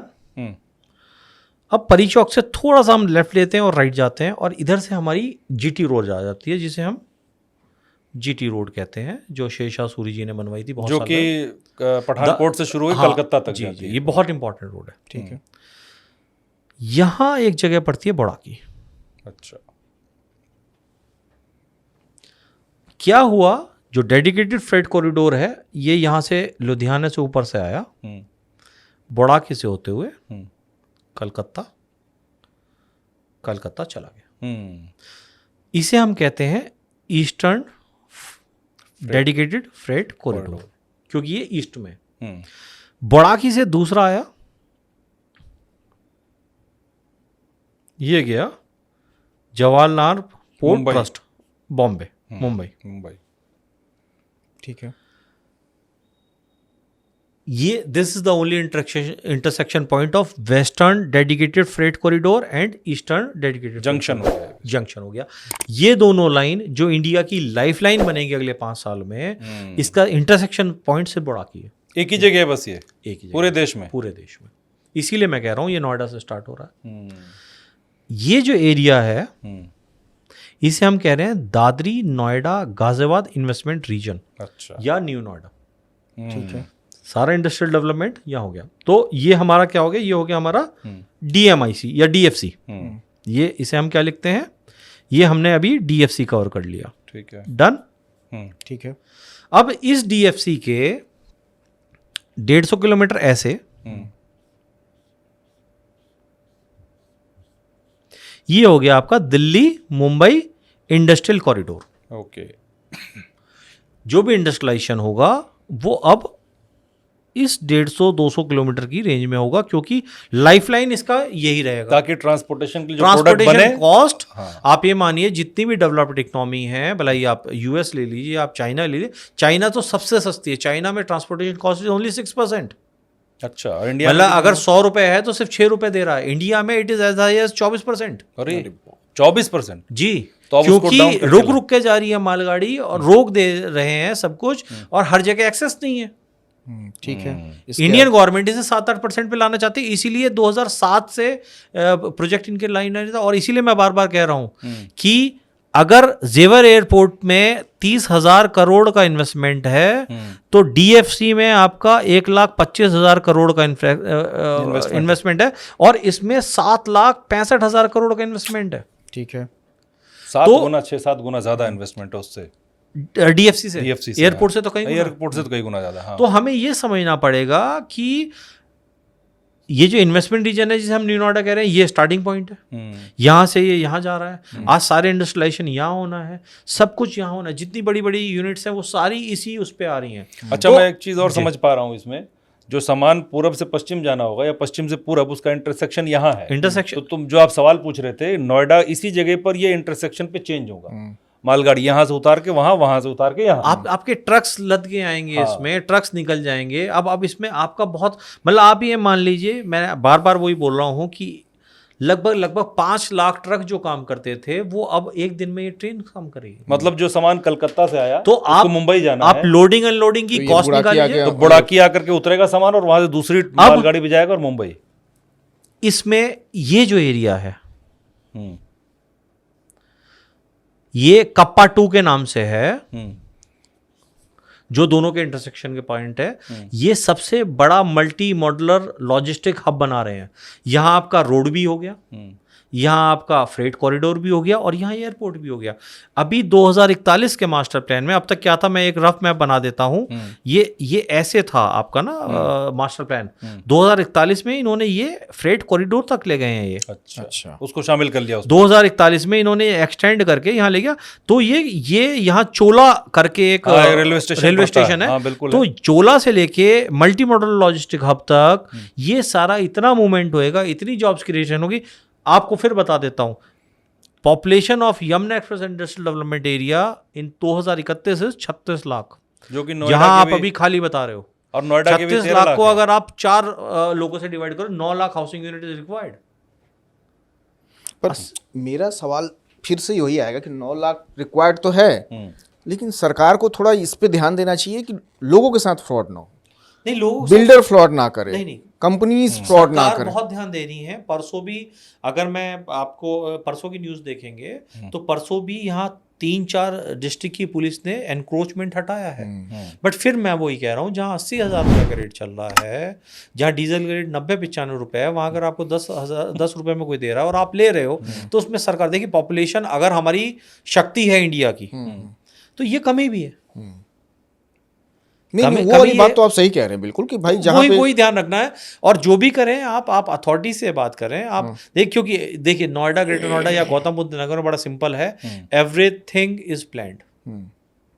यहाँ कोई भी ऐसा गांव नहीं है जिसकी जमीन एक्वायर्ड नहीं है या गवर्नमेंट ने उसके लिए नहीं सोचा। आप मास्टर प्लान में उठा के देख लीजिए, सब कुछ दिखता है। कहीं स्कूल है तो सारे स्कूल्स हैं, कहीं आईटी है तो सारी आईटीज हैं। अब अगर आप उसे भी, उसके मास्टर प्लान को भी इग्नोर कर रहे हैं, that means you asking for trouble. Master plan को इग्नोर नहीं कर रहे हैं। जो बिल्डर फ्लैट्स बनाए, जो कमर्शियल एक्टिविटीज हो, वो समय पे डिलीवर्ड हो जाएंगी, बस इसके लिए सरकार। अब तक क्या था कि 9 साल का टाइम था, अब तो बिल्डर ही वो आ रहे हैं जिन्हें 100% पैसा दे दिया। अब तक क्या हो रहा था, आपके 100 रुपए लग रहे थे, वो भी 9 साल में लगते। नहीं, आपने एक बात बीच में बहुत अच्छी कही कि 2 साल के अंदर सारी समस्याएं खत्म हो जाएगी, क्योंकि अब जो भी बिल्डर्स आ रहे हैं, अथॉरिटी कह रही है आप 100% पे करो। ये सबसे बड़ी बात है। तो आज पहले जो है, पहले आपका अगर 500 करोड़ का प्रोजेक्ट था तो आप 50 करोड़ रुपए लगा के प्रोजेक्ट स्टार्ट कर पा रहे थे। आज 500 के 500 आप लगा के दे रहे हो। अच्छा, इसका नेगेटिव थोड़ा सा इंपैक्ट क्या है कि अब 500 की कॉस्टिंग पे ब्याज दे रहा है, तो वो थोड़ा सा आपसे चार्ज ज्यादा लेगा। इसीलिए रिसेंटली आप कह रहे हो रेट बढ़ गया। रेट बढ़ा नहीं है, करेक्शन हुआ है सर। लेकिन लोगों को निश्चिंत होने की जरूरत है कि अब जो भी नया प्रोजेक्ट आ रहा है, आप अच्छा देखिए, हर चीज फ्री होके इसकी भी 2-3 चीजें हैं नीलमणि जी। आप लोन लीजिए, जिन बिल्डर्स की आप बात कर रहे हैं उन पर लोन नहीं मिल रहे। आप ऐसी प्रॉपर्टी मत लो जिस पे लोन नहीं होता। ये बड़ी लोन, फिर लोन लेने वाली प्रॉपर्टी भी फंसे हुए हैं। नहीं, वो कुछ और कारण थे, अब बैंक लोन नहीं दे रहा। देखिए, जो हो गया उसे छोड़िए, होने को तो ये भी हो गया। सेक्टर 18 में मैंने आपने 5-5 लाख के प्लॉट ले लिए होते, आज 10 करोड़ के हो गए होते। जो हो गया उसे छोड़ो। अच्छा, बहुत सारी जो प्रॉब्लम्स की बात हो रही थी, बहुत लोग ऐसे हैं जिन्होंने उस जमाने में लिया फ्लैट, उनके एनसीएलटी में फंसे हुए हैं जी। बहुत सारी कंपनियां, बिल्डर चले गए दिवालिया घोषित होकर के। अब जिन लोगों के फ्लैट वहां फंसे हुए हैं, उनके लिए क्या एडवाइस देंगे आप? मैं कहूँगा उनके साथ रहिए। एक तो पहले हम कुछ कर नहीं सकते, दूसरा NCLT is there to help you out. ठीक है, अभी आम्रपाली में एनसीएलटी ने एनबीसीसी को अपॉइंट कर दिया, सुप्रीम कोर्ट ने, सबको घर मिल गए। अच्छा। हालांकि लोग अब भी कह रहे हैं कि एनबीसीसी ने अच्छी कंस्ट्रक्शन की थी, बट भाई आपने 3,000 का फ्लैट लिया था, 7,000 रुपये 8,000 रुपये आपको पोजीशन में मिल गया और रीसेल भी हो रहा है। देखिए, फिर मैं आपसे कहूँगा कि गवर्नमेंट बहुत कर रही है, अथॉरिटी बहुत कर रही है, और builders are also doing too. उसमें हुआ क्या धर्मेंद्र जी, बेसिक चीज़ बताता हूँ। नोएडा में अगर इतनी डिमांड 2013, 14, 15 में होती है, इस तरह की डेवलपमेंट होती है, तो बाहर का नया ब्लड आता। अब तक क्या हो रहा था, नोएडा में नोएडा के लोग ही खरीद रहे थे। भाई किसी का बेटा सिंगापुर रहता है, पापा बराबर में एक मकान खरीद, उसने खरीद लिया। अब ऐसा पहली बार हो रहा है कि Fortune 500 companies are coming. Delhi Mumbai industrial corridor आपका शुरू हो रहा है। कितनी बड़ी बात है कि इंडिया के टॉप, गवर्नमेंट के टॉप के 5-8 प्रोजेक्ट लीजिए, उसमें से 4 प्रोजेक्ट आपका ये नोएडा में है। तो यहाँ तो भरमार है। गुड़गांव में सिर्फ एयरपोर्ट है और NH8 है, इसकी वजह से डेवलप, मारुति ने डेवलप करवा दिया। नोएडा में तो ऐसे हजारों चीज आ रही हैं। तो आप, मैं फिर बार बार कह रहा हूं कि आप किसी से भी लीजिए, नोएडा में लीजिए, क्लीन प्रॉपर्टी लीजिए, विद लोन जाइए। ठीक है, अगर आपके पास घर नहीं है तो घर खरीदिए, नहीं है और अगर आप प्राइवेट में है मेरी तरह और लगता है तो कमर्शियल प्रॉपर्टी लीजिए। बहुत सारे ऑप्शन है, it's a very right time to buy a property. ठीक है, तो कोई अगर फार्म हाउस लेना चाहता है नोएडा में, तो बहुत नोएडा में फार्म हाउस लीगल नहीं है। नहीं लेना है। नोएडा में फार्म हाउस लीगल नहीं है। बहुत सारे ऐड, बहुत सारे देखिए पंपलेट मैं आपको लेके बताता लोग हूँ, खड़े वो फार्म रहते हाउस नहीं है, वो फार्म लैंड है, एग्रीकल्चर लैंड है। हैं। ठीक है। एक ज़मीन, एक नदी होती है, नदी का पानी का फ्लो अपना रास्ता चेंज करता है। उस पानी के फ्लो को कंट्रोल करने के लिए पुश्ता बनाया जाता है। हर नदी के दोनों साइड ऊंची ऊंची वो बांध होते हैं, बांध basically। बांध बनाते हैं, पुश्ता कहते हैं। वैसे बांध तो डिफरेंट होता है, डैम होता है, पुश्ता बनाते हैं। पुश्ते के अंदर का जो यूज है वो एग्रीकल्चर है। तो कुछ लोग वो एग्रीकल्चर लैंड बेच रहे हैं, एक बीघे 1008 गज, और बहुत सस्ते रेट पे 4000 5000 मतलब 40-50 लाख में बिका दे रहे। तो वो फार्म हाउस नहीं है, वो फार्म लैंड है। और उसमें भी एनजीटी में बहुत सारे लोग गए हैं, वो डेमोलिश हो रहे हैं बहुत सारी चीज़ें। अब नहीं होना ये सब। तब हुआ था जब डिमांड नहीं थी, लोगों का काम नहीं चल रहा था, लोग बेच रहे थे, लोग खरीद रहे थे। लेकिन अभी भी खूबसूरत फार्म हाउस बहुत बने हुए हैं, मैं खुद गया हूँ। बने हुए हैं ना, उन पे सब पे नोटिस जा चुके हैं, कहीं डेमोलिश हो चुके हैं, बुलडोजर चल रहे हैं, कहीं आगे हो जाएंगे। तो आने वाले समय खराब है उनका। भाई पीछे पानी आया था और पूरे पानी में हो गया था। हाँ, लास्ट टाइम यमुना में बाढ़ आई थी लास्ट टाइम। यमुना में अभी भी लोग बहुत एनजीटी वाले जा रहे हैं, वो कह रहे हैं यमुना का फ्लो, बल्कि ये तक भी बात हो रही है कि बहुत सारी नदियां मिला दी जाए यमुना में इसके पानी क्लीन करने के लिए। तो आगे पानी का फ्लो होगा तो वहाँ 2.5 फुट से ऊपर आप पक्का कंस्ट्रक्शन नहीं कर सकते, और कोई ऐसा कंस्ट्रक्शन नहीं कर सकते जहाँ पानी में रुकावट हो फ्लो में। तो वो हो रहा है। पहले वहाँ पार्टीज बहुत होती थी, अब पार्टीज होनी खत्म हो गई हैं। तो देखिए करेक्शन होता है, जब प्रॉब्लम आती है तो सॉल्यूशन होता है। मतलब वो सब इलीगल है, आप ये कह रहे हैं? वो और नहीं लेना चाहिए किसी हाँ, नहीं लेना चाहिए, क्योंकि जब मैंने 20 साल पहले करियर शुरू किया था तब वो 15-20 लाख के थे, आज 45 लाख के हैं। नहीं, उससे भी ज़्यादा है। मैं तो करोड़ों में लोग ले रहे हैं वहाँ। नहीं तो बड़ा साइज ले, बड़ा साइज। अच्छा, साइज वाइज आपके लैंड का रेट यही है 4500 5000 मैक्सिमम, और 1700 में भी कहते हैं, तो कॉस्ट भी नहीं बढ़ी। अब सेंटीमेंट सर नेगेटिव, मतलब वो जितना भी पैसा लगा रहे हैं वो सब पानी है। पानी में है, पानी है। आपको गाय भैंस पालनी है, दूध पालन करना है तो ले लो, हाँ, तब ठीक है। डेयरी चलानी है। बट फिर भी फिर वही वाली बात है कि नहीं, फार्म लैंड ही लेना है, अगर यूज़ करना है तो ले सकते हैं। फार्म लैंड, हाँ आप ले लो, आप अपने नाम 1 बीघे की रजिस्ट्री करो और आराम से वहाँ ग्रीनरी घास वास लगा लो, कोई दिक्कत नहीं है। ठीक है। बट आप कंस्ट्रक्शन नहीं कर सकते, कमर्शियल यूज नहीं कर सकते, हालांकि लोग कर रहे हैं, बट अभी आपने देखा होगा काफ़ी सारे छापे पड़े हैं, तो वो है। लेकिन फार्म हाउस नहीं है यहाँ पर नोएडा, फार्म हाउस नहीं है, लीगल नहीं कहीं, लीगल नहीं। तो जिसको फार्म हाउस लेना हो नोएडा से बाहर जाए। फार्म हाउस लेना हो तो वो हरियाणा, क्योंकि बहुत से लोग गांव से निकले हुए हैं, वो चाहते हैं वो जीवन एग्जैक्टली इसी वजह से फार्म हाउस हो, अपना शांति से एक कमरा हो, अच्छे से रहें खुले में। बहुत से लोग ऐसे हैं जो वीकेंड में चले जाएं। बिल्कुल बिल्कुल चाहते हैं, तो उनके लिए क्या ऑप्शन? हमें विद इन द नॉर्म्स रहना चाहिए। नहीं, उनके लिए क्या ऑप्शन? नोएडा में नहीं, नोएडा में लैंड इज़ वेरी स्पेसिफिक कि इस एरिया में ये होगा, फार्म हाउस के लिए कोई स्कोप नहीं है। ठीक है, वो हरियाणा गवर्नमेंट में, हरियाणा में फार्म हाउस है। हालांकि कल काफ़ी फार्म हाउसेज फरीदाबाद और गुड़गांव में भी डेमोलिश हुए हैं, अलग अलग नॉर्म्स हैं। देखिए बड़ी अजीब सी चीज़ है कि नोएडा में लैंड जो अलॉट हुई वो 2008 में हुई, एनजीटी शायद 2009 में फॉर्म हुई।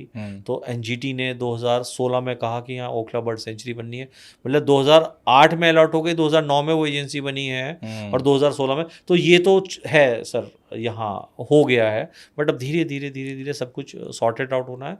मेरा मतलब क्या है सर कि कोई भी यंग ब्लड आए, गुड़गांव अफोर्डेबल नहीं है, गुड़गांव इज़ वेरी एक्सपेंसिव। उसे अपना एक छोटा सा घर खरीदना है तो नोएडा आज वो खरीद ले। उसे अगर फ्यूचर देखना है, डेवलपमेंट इतना आ रहा है, पॉपुलेशन बहुत ज़्यादा बढ़नी है, तो कल को उसका खरीद फरोख्त भी हो जाएगा कमर्शियल एक्टिविटी का। तो राइट है, मतलब ये वो रॉकेट है जो समय जो है ना, ये रॉकेट है जो उड़ेगा, बहुत ऊपर उड़ेगा। बेंगलोर, पुणे कहीं स्टैंड नहीं करेंगे, मुंबई और शायद दिल्ली भी साइडलाइन हो जाएगा, क्योंकि ये जो डेवलपमेंट है दिल्ली से बाहर हो रहा है। तो आज मैं दिल्ली नहीं, आप कैनॉट प्लेस कब गए थे लास्ट टाइम? मुझे भी याद नहीं, कब। मुझे 2 साल हो गए। तो दिल्ली में अब डेवलपमेंट देखिए, जो भी इंडस्ट्रीज आएंगी, इंडस्ट्री का मेन कॉस्ट होता है रेंटल। तो कोई भी कंपनी कैनॉट प्लेस में नहीं है, इन्फोसिस नहीं है, माइक्रोसॉफ्ट नहीं, हो ही नहीं सकती, रेंटल्स आर वेरी हाई। तो वो रेंटल्स के लिए भागता है। गुड़गांव की बहुत सारी कंपनीज आ रही हैं, अभी फॉर्च्यून 500 कंपनीज में बहुत सारी आनी है। तो अगले 10 साल नोएडा के हैं और Noida will be on different level. ठीक है। तो दीपक जी ने सारे जो चीज़ें थी, कन्फ्यूजन था, वो क्लियर किया। और मैं अपने दर्शकों से कह देना चाहता हूँ कि अगर आपके पास अभी भी कोई क्वेरी है, कोई सवाल है, तो आपको नंबर दिया हुआ है स्क्रीन पर दीपक जी का, इनकी टीम है, आप कॉल करिए, अपनी प्रॉब्लम बताइए, मिलिए, कोई कॉस्ट नहीं है, सजेशन की, एडवाइस की कोई चार्जेस नहीं है, आप मिलिए और समझिए। ये बहुत चीज़ों बड़ी को। बात है कि फ्री ऑफ कॉस्ट जो है आपको एडवाइस मिलेगा। आपकी कोई भी परेशानी है, आप कहीं प्लॉट लेके फंस गए हैं, कहीं मकान लेके फंस गए हैं, कहीं फ्लैट लेके फंस गए हैं, तो आप एक बार हाँ, कंसल्ट लीगली जरूर क्या कर सकते हैं उसमें भी हम बता सकते आप लीगली भी बताएं, मतलब एडवाइस आपको मिल सकता है। अगर आपके पास थोड़ी बहुत पूंजी है, आप कहीं इन्वेस्ट करना चाह रहे हैं, तो उसके लिए भी आप इन्वेस्ट कीजिए ना कीजिए, वो वो बात की आपकी बात मर्जी, है, हाँ। लेकिन आप एडवाइस ले सकते हैं। और लेकिन ये मैं गारंटी दे सकता हूँ आपकी कि आपको जो एडवाइस मिलेगी वो जेन्युइन होगी आपको, इसकी गारंटी मैं ले सकता हूँ। बिल्कुल। जितना मैं जानता हूँ दीपक जी को, काफ़ी लंबे समय से जानता हूँ। ठीक है। तो बहुत अच्छा लगा, और दर्शकों से फिर वही रिक्वेस्ट है कि आप चैनल को सब्सक्राइब कर लीजिए, वीडियोज़ को लाइक कीजिए, शेयर कीजिए, कमेंट कीजिए, सजेशंस दीजिए, ताकि हम आगे फिर अच्छा कुछ करने की कोशिश करें उस सजेशन के आधार पर। बिल्कुल। बहुत बहुत धन्यवाद आपका दीपक जी। Thank you. और मुझे लगता है कि फिर से कुछ क्वेरी जनरेट होंगी तो हम अगले महीने फिर आपके साथ एक पॉडकास्ट करना चाहेंगे, थैंक्स, एक नए टॉपिक पर, नए मुद्दों नए मुद्दों पर। Thank you. धन्यवाद।